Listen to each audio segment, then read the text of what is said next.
Ah, wine. Chardonnay, Sangiovese, Pinot Noir. Excusez-moi, I love them all.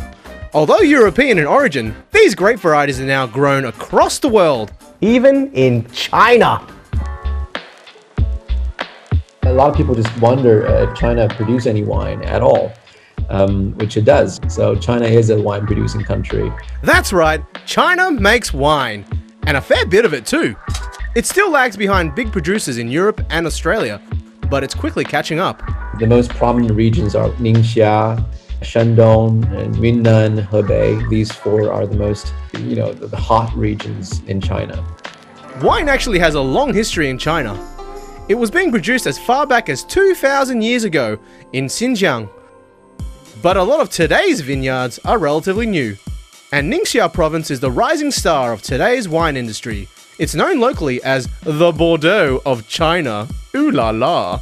People call it the golden age for Chinese wine. The quality of Chinese wine has been surging over the last decade. I definitely think domestic wines are becoming more popular and that we're seeing more interest in boutique wines, like quality Chinese wines, not just cheap ones.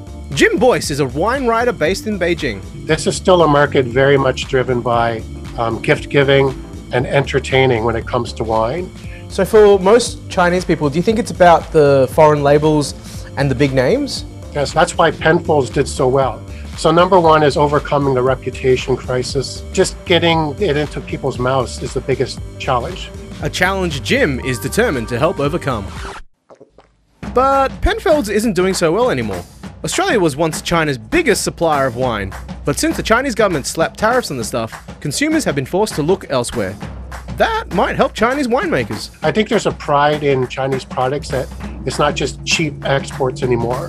That Chinese products are also high quality and they can start to compete in the world. But probably the biggest problem of all is that most people in China just don't drink that much wine. The average person in France drinks 50 bottles of wine a year. Ah, the French. But the average person in China drinks maybe just a glass or two over 12 months. The potential is there because if it even grows 10%, that's an incredible amount of wine. But as I say, it's about quality over quantity. If you're in China and you order Chinese wine, you have the chance of not having a pleasurable experience probably 50% of the time. All right, still a bit of work to do. The biggest challenge is the experience.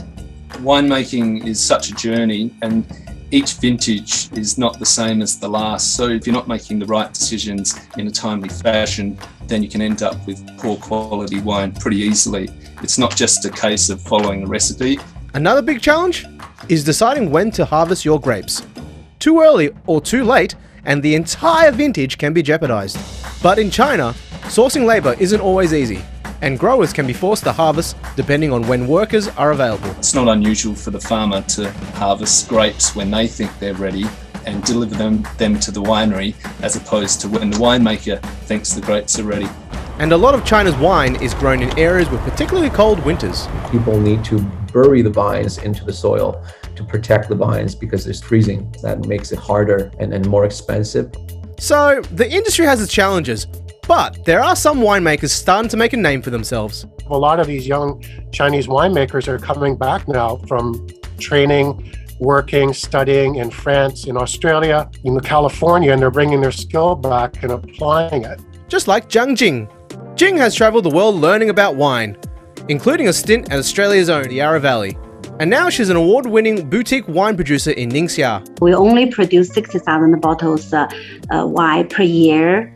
And we grow white varieties Chardonnay. For the red is Pinot Noir, Merlot, Cabernet Sauvignon, Cabernet Grenache, and Malbec. Jing's winery won the International Wine of the Year at the Decanter World Wine Awards in 2011. And that was the first Chinese wine won the highest award in that competition.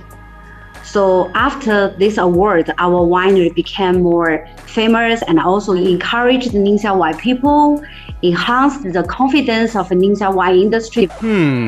All this wine talk is making me thirsty. I decided I had to try some of China's finest wine for myself. but I needed some extra advice on how to judge it. Think about complexity, think about the length, the finish, how long is the finish. It's like talking to a wine or interviewing a wine, and you're the interviewer and you're just trying to talk about, what it's been doing. So wine, what have you been doing? Traditional liquors like baijiu and beer still make up the lion's share of alcohol consumption in China.